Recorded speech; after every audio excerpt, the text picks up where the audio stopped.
So, do you think this is an unprecedented time in history, in American history? Well, in American history, I would say yes. I mean, we have had certain things kind of rhyme within our own country as well. Um, but I think in terms of worldwide, I think we are rhyming with fascist Germany and Italy. Um, it's that's my personal opinion. I think we are heavily heading into fascism. Why do Um, you think that that pattern kind of always happens? Do you think it's impossible to maintain equality? Because as long as I would say that like our society was probably one of the better attempts at equality compared to the past societies. Like Rome was like, I guess, arguably decent too. yeah, But most other places just were from the start tyrannies, authoritarian. yeah, So, but why is it that trend always leads us to that? Just human corruption yeah. always finds a way in. That's a really really good question. I think, and again, this is my personal belief about spirituality. I think our country was founded on a lot of bloodshed, of killing indigenous people, setting up the institution of chattel slavery. Um, and we had the opportunity to um, sort of apologize for that and repair and move on and better ourselves, like, after the Civil War. And with Reconstruction, that was our window.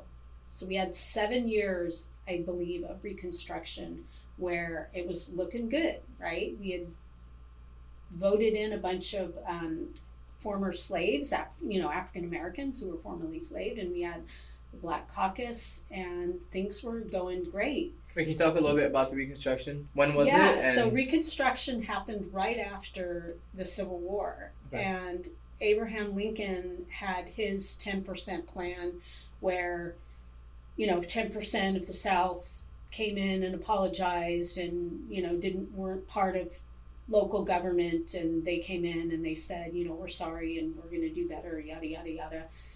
They could come in and we're not going to punish them. We're going to quick, easy repair ourselves. It was kind of like it was a lose lose. Nobody really won, even though the Union won the Civil War. We lost a lot of men, right? A lot of people. Country was destroyed. The South lay in ruins, and Lincoln wanted to bring everybody back quickly, right? So that was his plan. Hard. Yeah. He was assassinated for that. Yeah.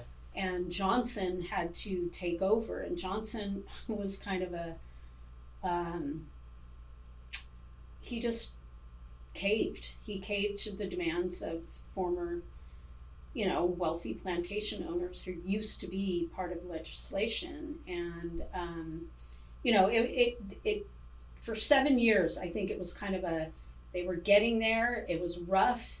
There were people who, former Confederates who were unhappy about it. They were trying to figure out what they wanted to do. And for 7 years, they really saw, like, oh shit, this country really is going to bring equality on the table for Black folks and other Americans, and that really ticked them off. I think the thing that really pushed them over the edge was the right to vote. Oh, okay. Yeah, so the right to vote, the 15th Amendment, really, really, that was it. And that's when all the shenanigans started, and they really started to figure out a way of how they could stop Reconstruction, right? Because part of that was giving land to African Americans. And what land were they going to get? They were going to get the old plantation land. And boy, were a bunch of people unhappy. So, what they did is once Reconstruction was kind of gaining, or losing traction at a state level, the state started to change the laws and sort of enact these Jim Crow laws, where they started to separate resources, right? So, whites only here, blacks okay. only here, right? And then lynchings. That was And after Reconstruction? yeah, it was during Oh, Reconstruction and during. after. Yeah, So it was Civil War ends, Reconstruction. What Reconstruction year in the begins. 7 years of Reconstruction was Lincoln Lincoln killed? was killed at the end of the war in 1865. So the first year or two of Reconstruction, he was killed? He was killed. Mm, Yeah, he died not very long after Lee surrendered at Appomattox Courthouse. And okay. so once his plan was out there and Congress was debating like what to do, um, he got assassinated and people were like, oh shit, what do we do? So they tried to continue his plan, but because he wasn't there, That's the issue. Yeah. That's the issue with time. Yeah. Because even the same thing with religion, one person has this pure motive. Yeah. But it's hard to find two people with that pure motive, three people who can continue the true legacy of what that person stood for. And so everything just gets corrupted. Yeah. Even the people who stood out to make these changes because they believed in the equality of former slaves like Thaddeus Stevens, who spearheaded the government entity to get black people into society and get them successful so their families could have property and yada yada yada. There was always somebody to come in there and like tear them down.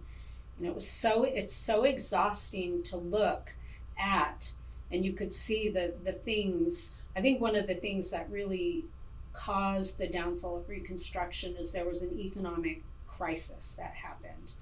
And when you take all of the liberal people who were like, yeah, we need equality for everybody, and then you put everybody in financial straits, they're going to turn their backs on their neighbor because they're going to be thinking about their survival, right? So that's kind of how Reconstruction failed a little bit, is because of that economic crisis. Do you think economic crises are caused on purpose in order to prevent people from enacting the change they want because it forces them back into survival? Because it seems like a good tool. Yeah, that's a good conspiracy. I used to, scratch my head at conspiracy theories, but actually some conspiracies have come true, right? It seems like a lot more are than